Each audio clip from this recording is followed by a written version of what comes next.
جیت جائے گے آپ الیکشن، کیونکہ میں نے ایسا کچھ کیا ہی نہیں، جھوٹا کیس ہے یہ، ایبک جھنجھلاہٹ سے بولا۔ کوئی لڑکی اتنی بڑی بات یوں ہی نہ کہہ دیتی۔ میں تمہارے مزاج سے اچھی طرح سے واقف ہوں، اگر کیا ہے تو بتا دو۔ بڑے افسوس کی بات ہے، ایسا عمل کرتے وقت یہ خیال بھی نہیں آیا کہ تمہاری اپنی جوان خوبصورت بہن گھر میں موجود ہے۔ اگر کل کہاں کو کوئی اس ریڈ پلیز غازیان سکندر کچھ کہنے والا تھا۔ جب ایبک نے مٹھیاں بھینچ کر درمیان میں ان کی بات کاٹی، اگر آپ میرے مزاج سے واقف ہوتے تو اتنی بڑی بات منہ سے نکالتے وقت ایک بار ضرور سوچتے۔ میں نے ایسا کچھ نہیں کیا جس کا خمیازہ کل کہاں پاکیزہ کو جھیلنا پڑے۔ میں نے اس کے ساتھ زیادتی نہیں کی۔ سومل جھوٹ بول رہی ہے تاکہ میں اس کے ساتھ شادی کر لوں، ایبک مزید بولا، جبکہ زیادتی لفظ پر پاکیزہ نے بے یقین نظروں سے سب کو دیکھا تھا۔ ہر ڈیڈ بگ بھی سچ بول رہے ہیں، آپ کو انہیں ڈیفینڈ کرنا چاہیے، الٹا آپ ان سے سوال جواب کر رہے ہیں۔ اس بار خرم نے باتوں میں حصہ لیا۔ سوال جواب کرنا میرا رائٹ ہے، اگر یہ بات میڈیا تک کسی نے پہنچا دی تو ساری دنیا ہم پر تھو تھو کرنے لگ جائے گی۔ غازیان سکندر سے جھٹک کر بولے، اور میڈیا میں یہ بات نہیں پھیلے گی اگر جو تمہاری بیٹی چپ رہے۔ مسز غازیان نے پاکیزہ کی طرف اشارہ کیے کہا، جس نے ایسا کچھ سوچا بھی نہیں تھا۔ ایسے گھٹیا کام آپ کو ہی مبارک ہو۔ پاکیزہ خاموش نہ رہ پائی۔ وہ خاموش، غازیان سکندر نے سختی سے اس کو ٹوکا، اور اپنی بیوی کو خاموش کروائے، پھر مجھے شٹ اپ کال دیجیے گا۔ پاکیزہ نے افسوس سے ان کو دیکھ کر کہا، توبہ اس کی کینچی جیسی زبان سے۔ مسز غازیان نے اپنے کانوں کو ہاتھ لگایا۔ وہ بچ کے رہے، پاکیزہ نے طنز کیا، تو تم دونوں اٹھ کر باہر چلی جاؤ۔ غازیان سکندر تنگ آ کر بولے، اور مجھے تو کوئی شوق بھی نہیں ان سے بات کرنے کا، میری ماں کا حق کھا گئی ہے۔ پاکیزہ نفرت بھری نظریں سب پر ڈال کر وہاں سے چلی گئی۔ اور کبھی تو اس کو بخش دیا کرے۔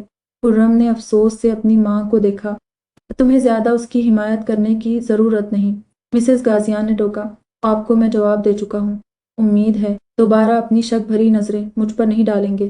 ایبک سنجیدگی سے کہہ کر اپنی جگہ سے اٹھ کھڑا ہوا تھا۔ اس کا رخ اب پاکیزہ کے کمرے کی طرف تھا۔ اس کے کمرے کے پاس پہنچ کر اس نے ڈور نوک کیا۔ جی، کیا کام ہے؟ پاکیزہ دروازہ کھولتی سنجیدگی سے بولی تو اس کا انداز دیکھ کر ایبک نے گہری سانس خارج کی۔ ڈیڈ کو مجھ پر شک ہے، ایبک نے بتایا، تو میں کیا کروں؟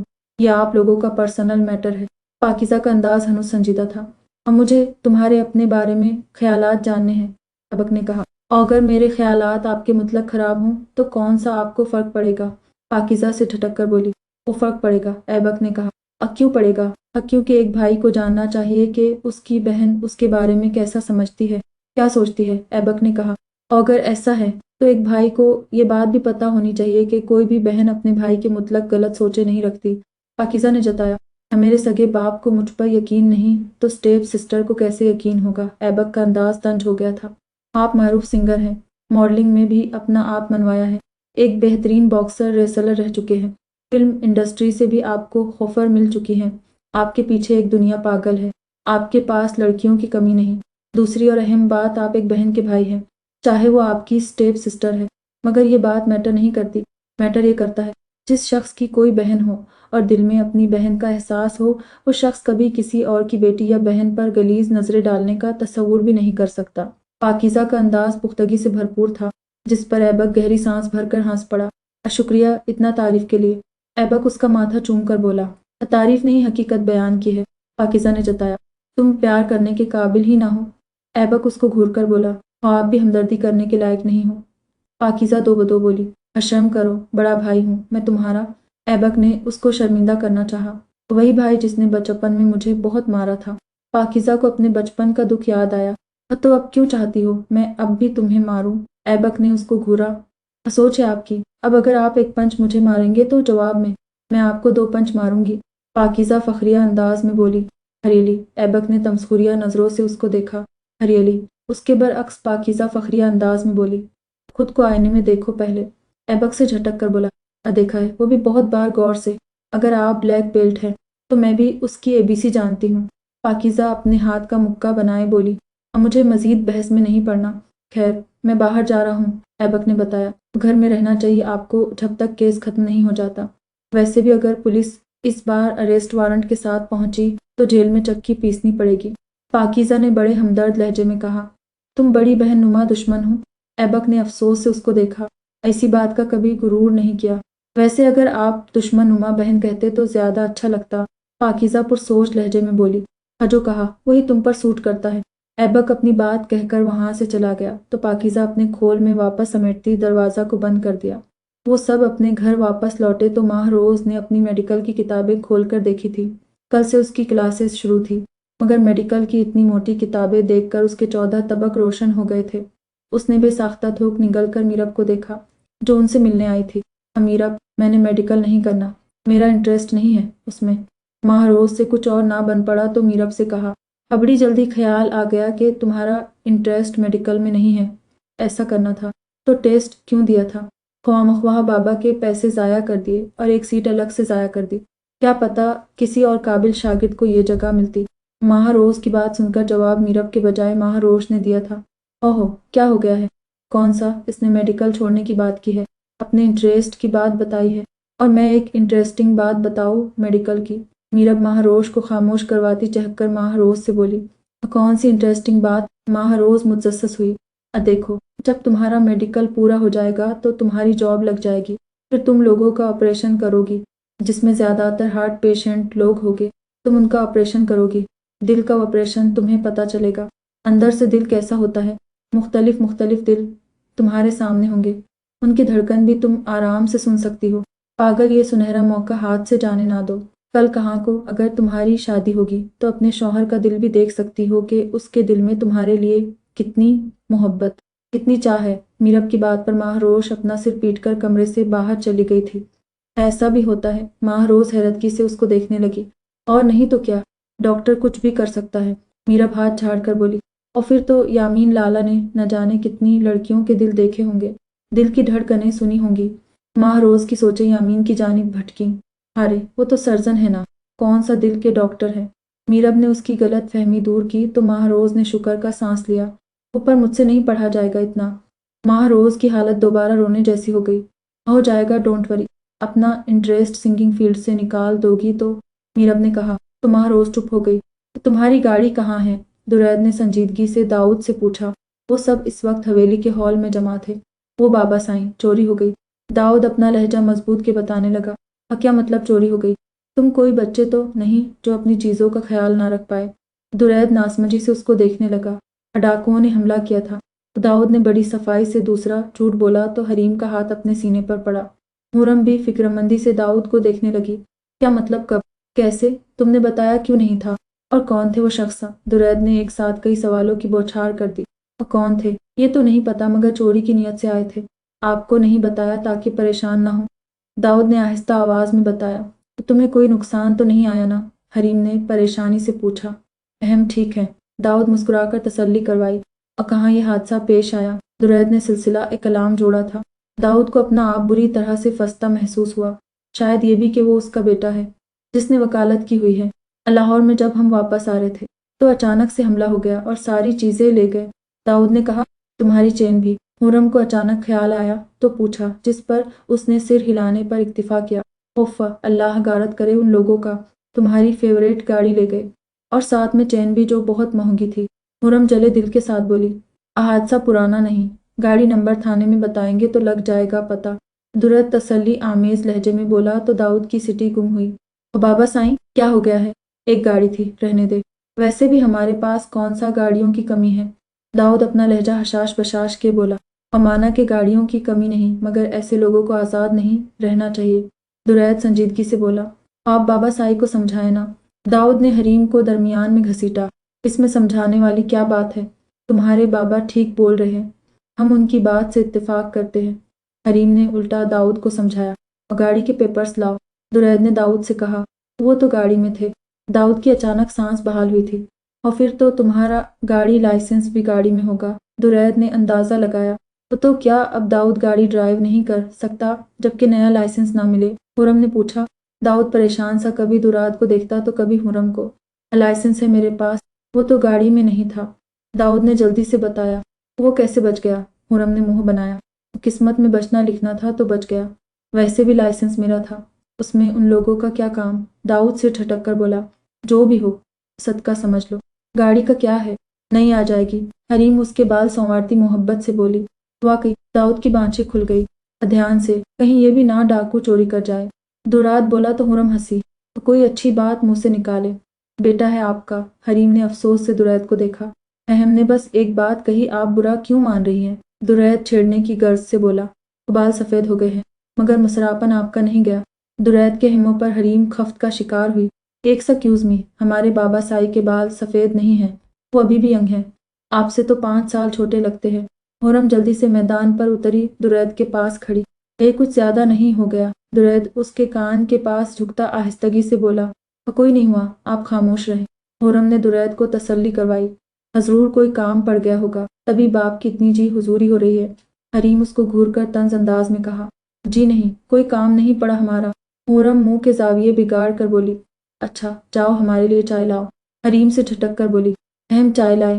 خرم ایسے حیران ہوئی جیسے جانے کیا کہہ دیا ہو حریم نے۔ حویلی میں اتنے ملازم ہیں، ان میں سے کسی کو کہو۔ درید نے خرم کی بھرپور حمایت کی، اور کل کو اس نے بیاہ کر بھی جانا ہے، کچھ بنانا بھی تو آنا چاہیے نا۔ حریم نے کہا، اس کی آپ فکر نہیں کرے، جہیز میں بابا سائی نے آپ ہی کو خاص ایک ملازمہ ضرور دینی ہے۔ داؤد شریر لہجے میں بولا، تو خاموش رہو تم۔ خرم نے اس کو گھورا تو داؤد ہنس کر ہال سے باہر جانے لگا۔ کسی اچھے وکیل کا بندوبست کرنا پڑے گا۔ غازیان سکندر اپنے آفس میں بیٹھے پرسوچ انداز میں بولے، جہاں ان کے آدمی بھی موجود تھے۔ وہ جی سر، پرسنل لائر تو چھٹیوں پر ہے، اس کا سیل بھی آف جا رہا ہے، ان کے خاص آدمی مشتاق نے بتایا۔ شہر کے کسی اچھے کامیاب وکیل سے میری میٹنگ فکس کرواؤ۔ غازیان سکندر نے حکم صادر کیا۔ ایک وکیل ہے جس نے اپنی زندگی میں ایک کیس بھی نہیں ہارا، مگر وہ سید ہے۔ مشتاق ڈر کر بولا، سید ہے تو ہمیں اس کی ذات سے نہیں کام سے سروکار ہے، اگر اس نے کوئی بھی کیس نہیں ہارا تو یقیناً ایبک کا کیس بھی جیت جائے گا۔ غازیان سکندر سنجیدہ لہجے میں بولے، مسئلہ ذات نہیں، مسئلہ یہ کہ وہ زیادہ تر کیسز مجبور لاچار لوگوں کا لیتے ہیں، جو اپنے لیے کوئی اچھا وکیل نہیں کر سکتے تو وہ مفت میں یہ کام کرتے ہیں، اور پھر چھوٹے صاحب پر جو کیس ہے وہ ریپ کا ہے، اور کوئی سید مرد کسی عورت کے ساتھ ناانصافی نہیں ہونے دے سکتا۔ مشتاق نے کہا تو غازیان سکندر نے آگ اگلتی نظروں سے اس کو دیکھا۔ ایبک پر جھوٹا کیس ہے، اس شخص سے میری ملاقات کراؤ، مجھے کسی بھی حال میں یہ ایبک کا کیس جیتنا ہے، اس کے لیے میں بلینک چیک دینے کو تیار ہوں۔ اور کیا چاہیے اس وکیل کو؟ غازیان سکندر مغرور لہجے میں بولا، شازل شاہ خود کروڑ رکھتے ہیں، پیسوں میں بکنے والا نہیں، آپ بس اس کو گارنٹی دیجیے گا کہ کیس جھوٹا ہے، پھر وہ کیس لینے پر تیار ہو جائے گا۔ مشتاق نے کہا تو غازیان سکندر نے ہنکارا بھرا، کوئی اور وکیل نہیں؟ غازیان سکندر نے پوچھا۔ ان کا ایک بھائی ہے، سید درد شاہ، وکالت اس نے کی ہے، مگر وہ اپنے گاؤں کا سرپنچ ہے، زندگی میں کیس بس 5 لڑے ہیں، وہ بھی ریپ کیس، جن لڑکیوں کو مبینہ زیادتی کا نشانہ بنایا گیا تھا، ان سب مجرموں کو پھانسی تک پہنچا کر دم لیا ہے۔ کافی تیز شخص ہے، سنا ہے اس لڑکی نے اپنا وکیل درید شاہ کیا ہے۔ مشتاق کی بات پر غازیان سکندر آگ بگولا ہوئے، تو تمہارے کہنے کا مطلب وہ ایبک کو پھانسی تک پہنچائے گا؟ غازیان سکندر طیش میں آ کر بولے، آپ پانی پیے، یہ پرانی بات ہے، درد شاہ نے وکالت چھوڑ دی ہے، ہو سکتا ہے اس لڑکی نے کوشش کی ہو، پر بنا کسی صداقت کے کیس کوئی کیوں لے گا؟ دوسرے شخص ہمدان نے پانی کا گلاس بڑھا کر غازیان سکندر کو پرسکون کرنے کی خاطر کہا، تو تم شازل شاہ سے میری میٹنگ فکس کرواؤ، ساری بات میں اس کو سمجھا دوں گا۔ غازیان سکندر نے مشتاق سے کہا، اوکے سر، میں ابھی ان سے کانٹیکٹ کرنے کی کوشش کرتا ہوں۔ مشتاق کہتا آفس سے باہر چلا گیا۔ اس کے جانے کے بعد غازیان سکندر ڈی آئی جی کو کال کرنے لگے۔ ایپیسوڈ 20 آؤ تمہیں حیرت انگیز بات بتاتی ہوں۔ مہاروش کلاس میں آئی تو نیلم نے پرزوش آواز میں کہا، کون سی بات؟ مہاروش نے سرسری لہجے میں پوچھا۔ ایبک کے متعلق ہے، نیلم نے کہا تو مہاروش کے تاثرات تن سے گئے۔ مجھے اس گھٹیا شخص کے بارے میں کوئی بات نہیں سننی، مہاروش سپاٹ لہجے میں بولی۔ گھٹیا تو مت بولو اس بیچارے کو، نیلم نے کہا۔ بیچارہ، مہاروش نے اس کا لفظ دہرایا۔ نیلم نے سر اس بات میں ہلایا۔ سیریسلی نیلم، اس نے میرا ہاتھ توڑنے کی کوشش کی تھی، اور تمہیں وہ بیچارہ لگ رہا ہے؟ مہاروش نے تعصب سے اس کو دیکھا۔ مہاروش، اس واقعے کو بہت عرصہ ہو گیا ہے، تو پلیز تم بھول جاؤ، نیلم نے نرمی سے کہا۔ 4 دن ہو گئے ہیں، اور تمہیں نہیں پتا میرے کتنے مشکل دن تھے یہ، مہاروش سے جھٹک کر بولی۔ ایبک پر ریپ کیس لگا ہے، لڑکی نے بہت بہتان لگائے ہیں اس پر، یونی میں بھی ہر ایک کی زبان میں یہی بات ہے، نیلم نے بتایا، مگر مہاروش نے کوئی ریئیکٹ نہیں کیا۔ تو تم نے شاید سنا نہیں، میں نے کہا the great popular person Aibak Ghazian پر ریپ کیس لگا ہے۔ نیلم نے اس بار اس کے کان پاس جھک کر کہا، تو میں کیا کروں؟ مہاروش نے اکتاہٹ بھرے لہجے میں کہا۔ وہ تنگ آ گئی تھی ایبک نامہ سے۔ اتنا ٹھنڈا رسپانس، کیا تمہیں حیرانی نہیں ہوئی یہ بات جان کر؟ نیلم نے پوچھا۔ بالکل، مجھے کوئی حیرانی نہیں ہوئی، because the great popular person Aibak Ghazian سے میں ہر چیز کی توقع رکھتی ہوں، مہاروش نے طنز انداز میں کہا۔ تو نیلم اس کو دیکھتی رہ گئی، جو ایبک سے حد درجہ بدگمان تھی۔ یہ ایک جھوٹا کیس ہے، نیلم نے بتایا۔ اور میں نہیں مانتی، مہاروش سے جھٹک کر بولی۔ کیوں؟ نیلم نے تعجب سے اس کو دیکھا۔ اور کوئی بھی لڑکی اتنی بڑی بات یوں ہی نہیں کرتی، اس شخص نے ضرور غلط کیا ہے، تبھی تو ہر جگہ بات پھیلی ہوئی ہے۔ مہاروش نے وجہ بتائی۔ ایبک جیسے شخص کے لیے لڑکیوں کی کمی نہیں جو وہ ایسی گری ہوئی حرکت کرے۔ وہ کامیابی اور شہرت کی جس سٹیج پر ہے، وہاں لڑکیاں اس کی ایک نظر کے لیے ترستی ہیں، اس کے ایک اشارے کی دیر ہے، لڑکیاں پکے ہوئے پھل کی طرح اس کی جھولی میں گرے گی۔ نیلم کا انداز خاصا جتانے والا تھا۔ اچھا، اپنے بارے میں کیا خیال ہے؟ مہاروش نے اس کی آنکھوں میں دیکھ کر کہا۔ تو نیلم کی رنگت سرخ ہوئی تھی۔ میں ایسی لڑکی نہیں ہوں، نیلم ناگواریت سے بولی۔ اور کوئی بھی لڑکی اتنی گھٹیا بات نہیں کرتی۔ ایک لڑکی کے لیے اس کی عزت سے بڑھ کر کچھ نہیں ہوتا۔ تمہاری سوچ ہے کہ کیس جھوٹا ہے، مگر یہ سچا ہوگا، مہاروش نے کہا۔ اس کا فیصلہ کورٹ کرے گی اچھے سے، نیلم سے جھٹک کر بولی۔ جج، وکیل، پولیس سب ان سیاسی لوگوں کے غلام ہوتے ہیں۔ کیس کوئی بھی ہو، جیت ان کی ہوتی ہے۔ یہ ہر چیز خرید لیتے ہیں، لوگوں کا ایمان بھی، مہاروش نفرت سے بولی۔ الزام لگانے والی اس کی اپنی دوست ہے، یقیناً کوئی جھگڑا ہوا ہوگا۔ اور نیلم، مجھے اس ٹاپک پر مزید کوئی بحث نہیں کرنی، میں لائبریری جا رہی ہوں کتاب ایشو کروانے۔ مہاروش اس کی بات درمیان میں کاٹ کر کہتی اپنی جگہ سے اٹھ کر کلاس سے باہر چلی گئی۔ السلام علیکم۔ مہاروز اپنی کتابیں لیتی گھر سے باہر آئی تو یامین کو گاڑی سے ٹیک لگائے کھڑا پایا تو سلام کیا۔ وعلیکم السلام، بیٹھو گاڑی میں، یامین سنجیدگی سے جواب دیتا خود ڈرائیونگ سیٹ پر بیٹھا۔ اب کیا آپ ناراض ہیں؟ مہاروز نے ہچکچاہٹ سے پوچھا۔ واپسی پر شاید میں لینے نہ آؤں تو تم میرا انتظار مت کرنا، زمان سے کہہ دینا وہ آ جائے گا لینے۔ یامین اس کی بات نظر انداز کرتا بولا۔ یہ میری بات کا جواب نہیں، مہاروز نے شکوہ کیا۔ کلاس وغیرہ کا تو تمہیں پتہ ہوگا، باقی تم کیئرفل رہنا، آج پہلا دن ہے، کسی سے زیادہ بات چیت وغیرہ بھی نہ کرنا، بس اپنے کام سے کام رکھنا۔ یامین مزید بولا۔ وہ ناراض کیوں ہیں؟ مہاروز نے گہری سانس خارج کی۔ ایک مرتبہ کتابیں کھول کر دیکھ لو۔ یامین نے پھر سے اس کی بات نظر انداز کی۔ آپ ایسا رویہ کیوں اختیار کر رہے ہیں؟ مہاروز کی آنکھوں میں نمی اترنے لگی۔ ایسا پہلی بار ہوا تھا جو یامین اس کے ساتھ اتنا روڈ رویہ اختیار کر رہا تھا۔ اور اگر کچھ چاہیے ہو تو ابھی سے بتا دو۔ یامین نے پھر سے سنگدلی کا مظاہرہ کیا۔ اور گاڑی روکیں، مہاروز نے سنجیدگی سے کہا۔ اور گاڑی کیوں روکوں میں؟ یامین نے ناسمجھی سے گردن موڑ کر اس کو دیکھا۔ جن سے ناراض ہوتے ہیں ان پر احسانات نہیں کیے جاتے ہیں، مہاروز منہ بسور کر بولی۔ یونی کا پہلا دن ہے، موڈ ٹھیک کرو اپنا، یامین نے سنجیدگی سے کہا۔ گاڑی روکیں آپ، مجھے آپ سے کوئی بات نہیں کرنی، رکشہ یا کیب سے چلی جاؤں گی۔ مہاروز نے اپنی بات دہرائی۔ آج سے پہلے کب کیب یا رکشہ سے سواری کی ہے؟ یامین نے طنز کیا۔ اب تو آپ طنز بھی کرنے لگے ہیں، مجھے آپ کے ساتھ یونی نہیں جانا، آپ گاڑی روکیں۔ مہاروز کو نیا بہانہ مل گیا۔ پاگلوں جیسی باتیں مت کرو، یامین نے سے جھٹکا۔ اور پھر آپ بتائیں کیوں ناراض ہیں؟ مہاروز چہرہ اس کی طرف کیے بیٹھ گئی۔ نہیں ہوں میں ناراض، خوش، یامین گہری سانس بھر کر کہا۔ اس دن کال کیوں کاٹ دی تھی؟ مہاروز نے دوسرا داغا۔ کسی اور کو کال کرنے والا تھا، غلطی سے تمہارا نمبر ڈائل ہو گیا، یامین نے بڑی صفائی سے جھوٹ بولا۔ کسی اور کون؟ مہاروز نے جاننا چاہا۔ انتاشا کو، یامین نے کہا۔ تو مہاروز کی شکل ایسے بن گئی جیسے کڑوا بادام نگل لیا ہو۔ تو مجھ سے بات کرنے کے بعد آپ انہیں کال کر سکتے تھے، ویسے بھی سارا دن تو ان کے ساتھ ہوتے ہیں، مگر جانے کون سی باتیں ہوتی ہیں آپ لوگوں کی جو ختم ہونے کو نہیں آتی۔ مہاروز کے لہجے میں جلن صاف محسوس کی جا سکتی تھی، مگر اس کی بات پر یامین نے بے ساختہ گاڑی کو بریک لگائی تھی اور بے یقین نظروں سے مہاروز کو دیکھنے لگا، جس پر وہ نظریں چرانے لگی۔ اور میں ایک ڈاکٹر ہوں، کوئی ویلا انسان نہیں جو اس کے ساتھ گپ شپ کروں، وہ میری کالیگ ہے، ہم ایک ساتھ کام کرتے ہیں، تو کام وغیرہ تو ایک دوسرے سے پڑے گا نا۔ یامین کو سمجھ نہیں آیا وہ کیسے مہاروز کو اپنی بات سمجھائے۔ پشپ کرے جو کچھ بھی کرے، میرا کیا کام، میں نے یوں ہی ایک بات کہی۔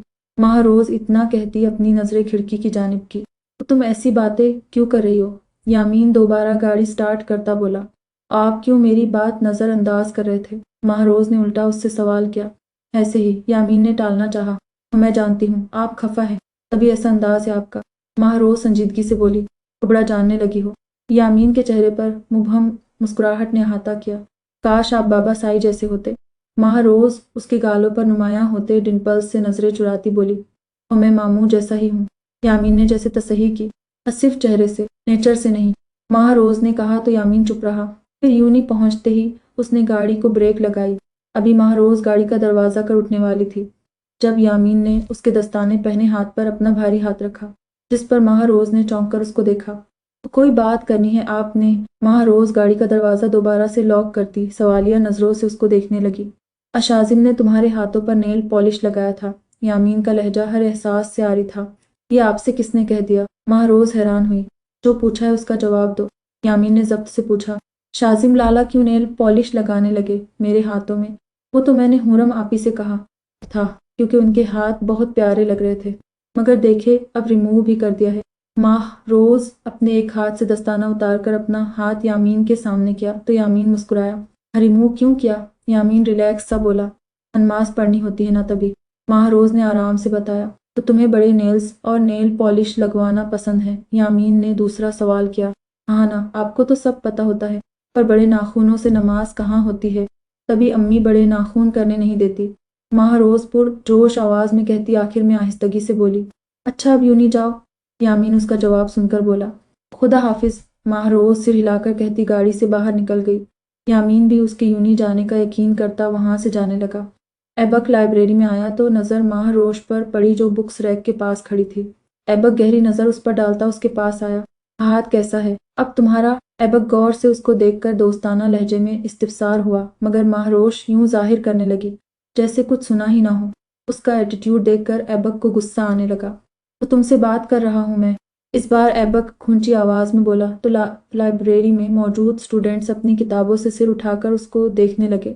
وہیں لائبریرین نے تنبیہ کرتی نظروں سے ایبک کو دیکھا تھا۔ اب بہری ہو گئی ہو کیا؟ ایبک تو تانپ اٹھا جب ابھی بھی محروز کو کوئی رسپانس نہ دیتا پایا۔ ایو، ایبک طیش میں آتا اس کا بازو پکڑنے والا تھا جب اپنا ہاتھ بیچ میں ہی روک گیا تھا۔ محروز جبکہ اپنے چہرے پر فل اونولفٹ کا بورڈ ظاہر کرتی اپنی مطلوبہ کتاب اٹھا کر لائبریری سے باہر نکلنے لگی۔ ایبک تو اس کا انداز دیکھ کر جھل کر خاک ہوا تھا۔ کچھ سوچ کر وہ اس کے پیچھے لپکا۔ اور مس حجابن، اگر تمہیں لگتا ہے تمہارا ایسا رویہ دیکھ کر میں تم پر مر مٹوں گا تو یہ تمہاری خود ساختہ سوچ ہے، کیونکہ میں ایبک قاضیان ہوں جس کا ٹیسٹ اتنا لو لیول کا نہیں ہے۔ ایبک اس کے ساتھ کھڑا ہوتا طنز انداز میں بولا، رائٹ، میں بھی محروز یمان مستقیم ہوں جس کا معیار اتنا گھٹیا نہیں جو تم جیسے شخص سے بات کرے یا اس کی گھٹیا باتوں کا جواب دے۔ میں تو تمہارے ساتھ کھڑا رہنا بھی پسند نہ کروں، اس لیے آج مجھ سے مخاطب ہوئے سو ہوئے، دوبارہ مت ہونا۔ محروز رک کر اپنا رخ ایبک کی جانب کرتی دو ٹوک لہجے میں گویا ہوئی تو ایبک نے اپنی مٹھیاں بھیج کر نقاب میں چھپے اس کے چہرے کو دیکھا اور اپنے توہین آمیز لہجے میں اختیار پاؤ، وگرنہ میں نے اپنے اختیار کھوئے تو سر پکڑ کر روگی۔ ایبک سرد لہجے میں اس سے بولا۔ اور ریلی، محروز نے طنز نظروں سے اس کو دیکھا۔ یس ریلی، ایب کے ایک قدم اس کی طرف بڑھاتا بولا۔ اور میں تم سے ڈرتی نہیں، اور نہ میں ان لڑکیوں میں سے ہوں جس کو تم ہراس کرتے ہو۔ محروز دو قدم پیچھے کی جانب کھسکاتی پختگی سے بولی تو ایبک کا ماتھا ٹھنکا۔ میں نے کسے ہراس کیا یہ بھی بتا دو، میں بھی تو جانوں۔ ایبک بازو سینے پر باندھتا اس سے جواب طلب ہوا۔ ان کی جیسی جس کا تم ریپ کر چکے ہو، محروز نے طنز نگاہوں سے اس کو دیکھ کر حقارت سے کہا تھا تو ایبک نے یقین نظروں سے اس کو دیکھنے لگا۔ ہوش ہے تمہیں؟ کیا بکواس کر رہی ہو یہ؟ ایک پل لگا تھا ایبک کو طیش میں آنے پر۔ میں ہوش میں ہی ہوں، محروز نے بتایا۔ اور کس نے خوناز ڈالا ہے میرے خلاف تمہارے دماغ میں؟ ایبک نے ہاتھوں کی مٹھیوں کو بھینچا۔ تمہیں بتانا ضروری نہیں سمجھتی، محروز ناگواری سے بولی۔ لسنا مس حجابن، نقابن۔ ایبک جنڈلا سا گیا، مگر محروز ایک غصیلی نظر اس پر ڈالتی تیز قدموں کے ساتھ چلی گئی۔ ایبک نے اپنا ہاتھ زور سے دیوار پر مارا۔ اب کیا ہو گیا ہے؟ اب کون سا جنون سوار ہو گیا ہے؟ فیضان جو فرید کے ساتھ کلاس سے باہر نکلا تھا، ایبک کو اپنا ہاتھ دیوار پر مارتا دیکھا تو تعجب سے پوچھا، اور میں نے ریپ کیا ہے؟ یہ افواہ مس حجابن تک کیسے پہنچی؟ ایبک اس کا گریبان پکڑتا دہاڑنے والے انداز میں پوچھنے لگا۔ آہستہ یوں نہیں ہے یہ، اور اب کیا اس کے لیے اپنے بڑی کا گریبان پکڑے گا؟ فرید نے طنز انداز میں کہا۔ بکواس بند کرو اپنی۔ ایبک کاٹ دار نظروں سے اس کو دیکھنے لگا۔ ریلیکس ایبی اینڈ کول ڈاؤن۔ یہ بات پوری یونی میں پھیل گئی ہے تو کیسے ممکن تھا؟ اس سے یہ بات پوشیدہ رہ جاتی ہے۔ ویسے بھی اگر یہ اس کو پتہ چل گیا ہے کوئی بڑی بات نہیں ہے، تمہیں اتنا زیادہ سوچنا نہیں چاہیے۔ وہ فیضان نے رسانیت سے اس کو اپنی بات سمجھانی چاہی۔ میں سومل کو چھوڑوں گا نہیں، اس کو لگتا ہے ان سب سے وہ میرا کچھ بگاڑ لے گی تو یہ اس کی سوچ ہے۔ ایبک غصے سے پاگل ہوتا جانے لگا جب فیضان اس کے راستے میں حائل ہوا۔ تو تم سومل کے پاس نہیں جاؤ گے؟ اب ملاقات بس کورٹ میں ہوگی۔ اگر جذبات میں آ کر تم نے ایسا ویسا کر لیا تو اس کا کیس اسٹرانگ ہو جائے گا۔ وہ فیضان اس کے کندھے پر ہاتھ رکھ کر بولا تو ایبک اس کا ہاتھ جھٹکتا اپنے بالوں میں ہاتھ پھیرنے لگا۔ آپ ہی، یہ بریسلیٹ تو بڑا پیارا ہے، کتنے کا لیا ہے؟ داؤد حرم کے کمرے میں آیا تو سائڈ ٹیبل پر بریسلیٹ دیکھا تو ستائش بھری نظروں سے اس کو دیکھ کر پوچھا، یہ لڑکیوں کا بریسلیٹ ہے؟ حرم بالوں میں برش پھیرتی اس کو بتانے لگی، میں جانتا ہوں۔ داؤد کی نظریں ابھی بریسلیٹ پر جمی تھی۔ ہماری دوست نے تحفے میں دیا تھا، حرم نے بتایا۔ ہریلی، داؤد کو یقین نہیں آیا۔ حرم نے جواب دیا، خواب کے مطابق اس بریسلیٹ کی قیمت کیا ہوگی؟ داؤد نے پوچھا۔ تو تمہاری پاکٹ منی سے تو زیادہ ہی ہوگی، حرم نے چھیڑنے والے انداز میں پوچھا۔ ہم سیریس ہیں، داؤد برا مان کر بولا۔ حرم سے بات کرتے وقت وہ اکثر ہیمو لفظ استعمال کرتا تھا، یہ عادت اس میں زیادہ تھی، مگر شازم نے چھڑوا لی تھی کیونکہ اس کو احمد لفظ پسند نہیں تھا۔ تمہیں کیوں دلچسپی ہے؟ جتنے کا بھی ہو، اور ادھر دو، ہمیں پہننا ہے، حرم سے جھٹک کر بولی۔ نہیں، ہم رکھ لیں، داؤد اپنا بریسلیٹ والا ہاتھ پیچھے کرتا بولا۔ پاگل ہو گئے ہو تم نے کیا کرنا ہے اس کا؟ ویسے بھی ہماری دوست نے ہمیں دیا تھا، ہم تمہیں کیوں دیں؟ حرم اس کو آنکھیں دکھا کر بولی۔ ہمارا دل آ گیا ہے اس پر، ویسے بھی آپ کی خالی کلائی زیادہ پیاری لگتی ہے۔ داؤد مسکراہٹ دبا کر بولا، زیادہ چالاکی کرنے کی ضرورت نہیں، ہمیں دو اپنا بریسلیٹ۔ حرم تونپ کے بولی، ہم پیسے دینے کو تیار ہیں۔ داؤد اپنی جگہ اب ضد ہوا، ہمارے پاس پیسوں کی کمی نہیں، یہ ہماری دوست نے ہمیں دیا ہے، تمہیں کیا کرنا ہے اس کا؟ حرم اس کے ہاتھ سے بریسلیٹ کھینچ کر بولی، اچھا، کچھ دنوں کے لیے دے دو۔ داؤد نے ٹھنڈی سانس خارج کی۔ کیوں پہننا ہے؟ حرم نے طنز کیا۔ تصویر نکال دوں؟ داؤد دانت پیس کر کہتا اپنی جیب سے سیل فون نکالنے لگا۔ آنیسٹلی بتاؤ، کسی لڑکی وغیرہ کا چکر تو نہیں؟ حرم نے مشکوک نظروں سے اس کو دیکھا۔ ایسی کوئی بات نہیں۔ داؤد گڑبڑا سا گیا۔ تو کیا روش کو بنوا کر دو گے؟ حرم شریر نظروں سے اس کو دیکھنے لگی۔ استغفر اللہ، میں کیوں اس کو دینے لگا؟ داؤد بدھ کر دور ہوا۔ وہ بدھک کیوں رہے ہو؟ منگیٹر ہے وہ تمہاری، اگر بھول گئے ہو تو ذہن نشین کر لو یہ بات، حرم نے اس کو گھور کر کہا، جس پر داؤد کو چپ سی لگ گئی۔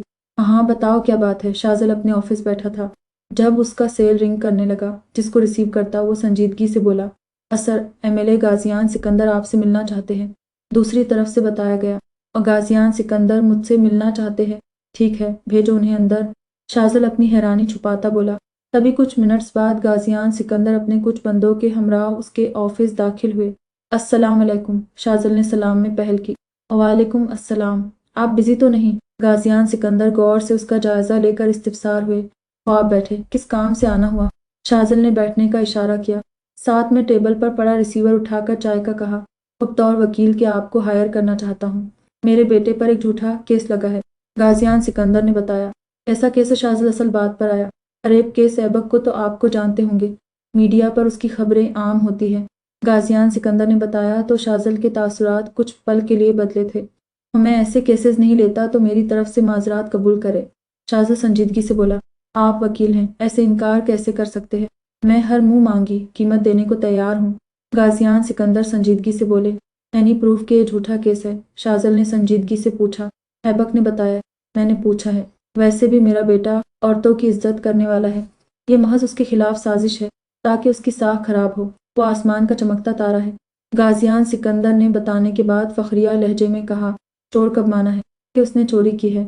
بہرحال اگر آپ کا بیٹا ونیسٹ ہوا تو میں یہ کیس لوں گا اور ایک ہی پیشی میں آپ کے بیٹے پر لگے داغ کو صاف بھی کروا لوں گا، اس کے لیے میں اپنی طرف سے چھان بین کروں گا، شاذل نے پر اعتماد لہجے میں کہا۔ یو سو مچ، میرا بیٹا ونیسٹ ہی ثابت ہوگا، غازیان سکندر کھل کر مسکرائے۔ وہ تو بعد میں پتہ چلے گا، شاذل نے کہا۔ آپ کی فیسو؟ غازیان سکندر نے کہا۔ یہ بات کے معاملات ہے، شاذل نے ہاتھ کھڑے کیے۔ آپ کا بڑا نام سنا ہے، امید ہے کیس لینے کے بعد آپ جیت بھی جائیں گے، غازیان سکندر نے کہا۔ انشاءاللہ، شاذل پہلی بار مسکرا کر بولا۔